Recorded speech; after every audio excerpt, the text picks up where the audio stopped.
Hi hello welcome to our channel. నేను మీ సిరి. ఈరోజు కథలోకి వెళ్ళే ముందు వీడియోని లైక్ చేసి అలాగే హైప్ చేయడం మర్చిపోకండి. లైక్ బటన్ నొక్కిన వెంటనే హైప్ అని కూడా వస్తుందని అది మిస్ చేయకండి. ఇక కథలోకి వెళ్ళిపోదాం. అమర ప్రేమిక పార్ట్ 4. ఆకాశానికి భూమికి వారధిలా మారుతున్న ఒక్కొక్క చినుకు నేలను తాకుతోంది. పిల్ల కాలువల ప్రవాహాల్లా ఆ జల్లులు ఉధృతి పెరిగి రోడ్డు మీద పోరిపోతున్నాయి. ఆమె మెత్తని పాదాలు ఆ వర్షపు నీటిలో పదే పదే మునిగిపోతున్నాయి. నీకు అప్పుడప్పుడు పిచ్చని ఎవరైనా చెప్పారా?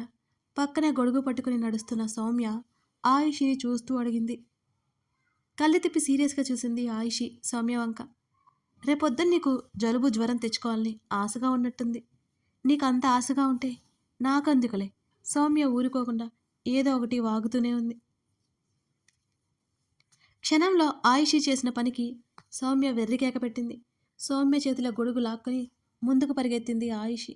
ఏయ్ దెయ్యం దానా, నీకు నిజంగానే పిచ్చి పీక్స్కెళ్ళింది. నన్నెందుకే తడిపావు? సౌమ్య ఏడుపు గొంతుతోనే అరుస్తోంది. ఆమె పరిగెడుతుంటే ఆమె నడుముకి అతుక్కుపోయిన ఆమె జడ ఊగడానికి అవస్థలు పడుతున్నట్టుగా ఉంది. ఆమె కట్టుకున్న ఖాదీ కాటన్ చీర ఆమె శరీరానికి అతుక్కుపోయినట్టుంది. సౌమ్య తిడుతూనే ఓ పక్కన నిలబడింది. ఆయుషి వెనక్కి తిరిగి చూసి నవ్వింది.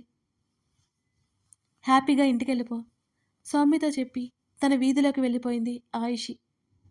మరో వీధిలోకి తిట్టుకుంటూనే నడవసాగింది సౌమ్య.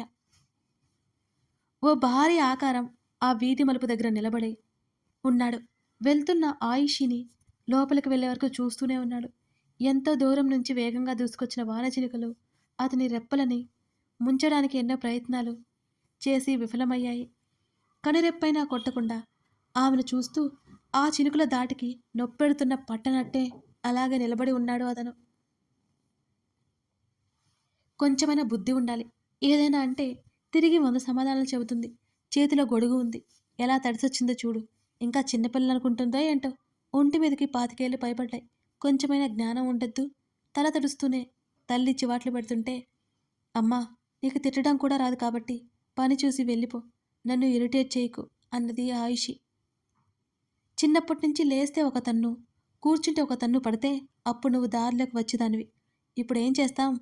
మొక్కై వంగనిది మానై వంగునా ఏంటి అంటారు కదా. నిన్ను దారిలో పెట్టడం నా వల్ల అవుతుందా? రేపు జలుబు జ్వరం వస్తేనే నేనే కదా అవస్థలు పడాలి. తొడవని తల్లి అరుస్తోంది. నిన్ను భరించడం చాలా కష్టం. ఉదయం సాయంత్రానికి నాకు చుక్కలు కనిపిస్తున్నాయి. పాపం నాన్న అని పెదవి విరిచింది ఆయుషి. కూతురి తల మీద ఒక్కటేసి నోరు అదుపులో పెట్టుకోవే అని కోపంగా చెప్పి వెళ్ళిపోయింది తల్లి. మరో 10 నిమిషాల్లో కాఫీ తీసుకొచ్చి కూతురి చేతిలో పడేసిపోయింది. కిటికీ అద్దం గుండా చిక్కని చినుకుల దార కనబడుతోంది. కాఫీ తాగుతూ ఆలోచిస్తున్న ఆయుషి కళ్ళు తీక్షణతని సంతరించుకున్నాయి. ఆమె గబుక్కున బెడ్ మీద నుంచి కిటికీ దగ్గరికి వచ్చింది. క్షణమైన ఆలస్యం అవ్వకూడదనే ఉద్దేశంతో గబగబా కిటికీ రెక్కలు తెరిచి చూసింది. అక్కడ ఎవరూ కనిపించలేదు. ఎవరో నల్లబట్టలు వేసుకుని ఉన్నట్టు కనిపించిన రూపం తన భ్రమేనా? ఎవరైనా నిజంగా అక్కడికి వచ్చాడా? ఎవరతను? తనని ఎందుకు ఫాలో అవుతున్నారు? తన బ్యాగ్లో ఉన్న ఉత్తరం మళ్ళీ తీసింది ఆయుషి. దాన్ని మళ్ళీ మళ్ళీ చదివింది. రవికి ఆ గతి పట్టించింది అతనే అని ఆ అక్షరాలు చూస్తుంటే ఆమెకు స్పష్టంగా తెలుస్తోంది. తను ఏం చేసినా అతనికి తెలిసిపోతుంది. కొంపదీసి అతను తన ఆఫీసులోనే పనిచేస్తున్నాడా? ఆ ఆలోచనకి ఆయుషి ఉలిక్కిపడింది. అంతలోనే ఆమె సర్దు కూర్చుంది. లేదు లేదు, అయినా తనెందుకు భయపడాలి? ఇప్పుడు టర్న్ తనది. అతనికి చుక్కలు చూపిస్తుంది. ఆమె గట్టిగా ఊపిరి పీల్చుకుని ఆ ఉత్తరాన్ని తన దగ్గర దాచింది. ఈసారి నీ పెళ్లి చూపులప్పుడు నన్ను పిలవే, ముక్కు చీదుకుంటున్న సౌమ్యని చూస్తూ చెప్పింది ఆయుషి. ఎందుకు? అదెంతేలే, నువ్వు పిలువు, నేను చెప్తా అన్నది. నువ్వు ఎన్ని చెప్పినా అంతే. నేను లావుగా ఉంటానుగా, అందుకే ప్రతి ఒక్కడూ రిజెక్ట్ చేస్తాడు నన్ను. సౌమ్య మాటలకి ఆమెను చూస్తుంటే జాలి వేసింది ఆయుషికి. సౌమ్య బుగ్గల్లాగి చాలా క్యూట్గా ఉన్నావే నువ్వు. నిన్ను చూపించి మా అమ్మ నన్ను తిడుతుంది తెలుసా? అందంగా ముద్దుగా బొద్దుగా ఉన్నావట అన్నది నవ్వుతూ ఆయుషి. నువ్వేం చెప్పనా నేను నమ్మనులే. నేను ఎలా ఉన్నానో నాకు తెలుసు. వచ్చిన వాళ్ళందరూ రిజెక్ట్ చేస్తున్నా మా అమ్మకు మాత్రం బుద్ధి రావడం లేదు. పదే పదే అదే గొడవ. నాకు బాధపడే తీరిక కూడా లేకుండా చేస్తుంది అన్నది సౌమ్య. సౌమ్య, నిన్నొకటి చెప్తాను విను.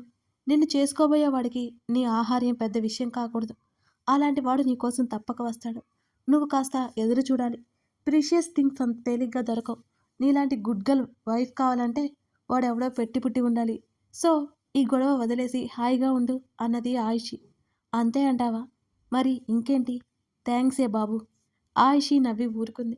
ఆమె కనులు చుట్టూ వెతికాయి. వారం రోజులవుతుంది ఆ ఉత్తరాలు తన కంట పడక. మళ్ళీ పంపిస్తే అప్పుడు చూడాలని అతని సంగతి. ఇప్పుడు కూడా అతను గమనిస్తూ ఉంటాడా? ఆ ఆలోచనకి ఆమె ఒళ్ళు ఒక్కసారిగా జల్దరించింది. గట్టిగట్టిగా కేకలు వినిపిస్తుంటే ఒక్కసారిగా క్యాంటీన్లో నుంచి ఆఫీస్లోకి పరిగెత్తారందరూ. కుర్చీలో కూర్చుని గిలిగిలా కొట్టేసుకుంటోంది షీల. ముందుకు పరిగెత్తిపోతున్న ఆయిషిని పట్టుకుంది సౌమ్య. సౌమ్య వదులు, ఆయిషి అరిచింది.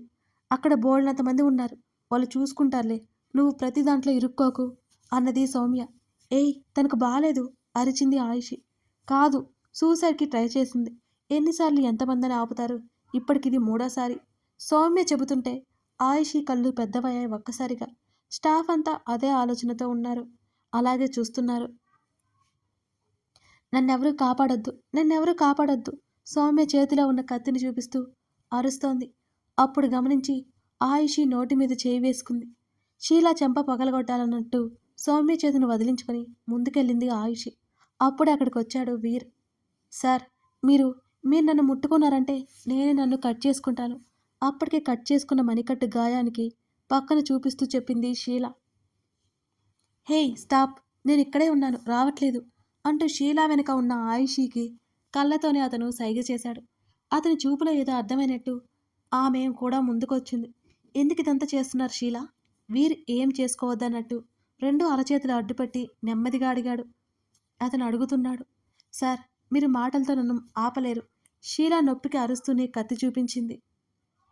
వెనకే ఉన్న ఆయిషి నెమ్మదిగా అడుగులు వేసి గబుక్కున ఆ కత్తి పట్టిన షీలా చేతిని బిగించి పట్టుకుంది. షీలా అరుస్తూ పైకి లేవబోతుంటే వీర్ వచ్చి ఆమె రెండు చేతులను మరింత గట్టిగా పట్టుకున్నాడు. ఆయిషి ఆ కత్తి లాగి కింద పడేసి ఆమె చేతులు కట్టేసింది. షీలా గింజుకుంటూనే స్పృహ తప్పింది. ఆ దృశ్యాన్ని అందరూ గుడ్లప్పగించి మరీ చూస్తున్నారు. సారిపోతున్న ఆమె భుజాలు పట్టుకుని ఆపాడు వీర్. అంబులెన్స్కి కాల్ చేయండి అతను గట్టిగా అరిచాడు. మరి కాసేపట్లో అంబులెన్స్ వచ్చింది. ఆమెను మోసుకెళ్లి అందులో పడేశాడు. షీలా ఫ్రెండ్స్ ఆమెతో పాటు వెళ్లారు. ఆమె పేరెంట్స్కి ఇన్ఫామ్ చేశారు. చేతులకున్న రక్తం కడుక్కొని బయటకొచ్చాడు వీర్. ఆయిషి సౌమ్య అక్కడే నిలబడి మాట్లాడుకుంటున్నారు. గుడ్ జాబ్ ఆమెనే చూస్తూ చెప్పాడు వీర్. సేమ్ టు యూ అన్నది ఆయిషి. ఆ మాటలకి అతను నవ్వితే సౌమ్య నోరు తెరుచుకుంది. అతని వంక అలాగే చూసింది. అతను మన హెడ్, కాస్త సరిగ్గా మాట్లాడు ఆయిషి చెవిలో గొనిగింది సౌమ్య. సౌమ్య వైపు చూపు చూసి తల తిప్పింది ఆయిషి. తన ప్రాబ్లం ఏంటో తెలుసా అని అడిగాడు కర్చీఫ్తో చేతులు తుడుచుకుంటూ. తెలీదు అని చెప్పింది ఆయిషి. నాకు తెలుసు సార్ వెంటనే అంది సౌమ్య. చెప్పమన్నట్టు చూశాడు అతను. తన బాయ్ ఫ్రెండ్కి తనకి గొడవ. అతను షీలాని మోసం చేసి వేరే అమ్మాయితో తిరుగుతున్నాడని తెలిసి గొడవ పడింది. ఇద్దరికి బ్రేకప్ అయింది. అతను లేకపోతే చచ్చిపోతుందట అన్నది సౌమ్య. వాట్? అతను అరిచినట్టే అడిగాడు. అతనికి నిజంగానే తెలియదు. అవును సార్ అంది సౌమ్య. ప్రేమ కోసం చావాలనుకుందా? అది అర్హత లేనివాడి కోసం. అతను అడుగుతుంటే సౌమ్య తల ఊపింది. ఏంటి షాక్ అవుతున్నారా? పనికి మాలిన ప్రేమలు ఇలాగే ఉంటాయని షీలా ప్రూవ్ చేసింది కదా. నాకు అక్కడే షీలా పీక కోసేయాలనిపించింది అని ఆయిషి కసిగా చెప్తుంటే సౌమ్యతో పాటు వీర్ కూడా ఆమెను అలాగే చూశాడు. మీరు షాక్ అవ్వకండి సార్, మా ఆయికి కొన్ని శాడిస్టిక్ లక్షణాలు ఉన్నాయి. అమాయకంగా చెప్తున్న సౌమ్యని చంపేసేలా చూసింది. సౌమ్య మాటలకి నవ్వుతూ అన్ని ప్రేమలు అలా ఉండవుగా అని అన్నాడు వీర్. ఆమె తన జుత్తులో ఓ పాయ చూపించింది. ఇన్ని చూశాను, అన్నీ ఇలాగే తగలడ్డాయి అని ముఖం చిట్లించుకుంది ఆయిషి. మరి మీ పేరెంట్స్ ప్రేమ? అతను కళ్ళు ఎగరేశాడు. ఆయిషి మాటలు రానట్టు అతని వైపే చూసింది. The power of love is beyond everything అని చెప్పి అక్కడి నుంచి అతను వెళ్ళిపోయాడు. ఆయు సౌమ్య పిలుపుకి తేరుకొని చూసింది. ఆయన ఎప్పుడో వెళ్ళిపోయారు, అందరూ వెళ్ళిపోయారు, మనం కూడా వెళ్దాంరా అని సౌమ్య చెప్పడంతో తేరుకుంది. ఆయు, నేనొకటి చెప్తాను, నన్ను తన్నవుగా అంది సౌమ్య. ఏంటది? ఫస్ట్ టైం ఒక అతను నీ నోరు మూయించాడు అంటున్న సౌమ్య వైపు కళ్ళు చిన్నవి చేసి చూసింది ఆయిషి.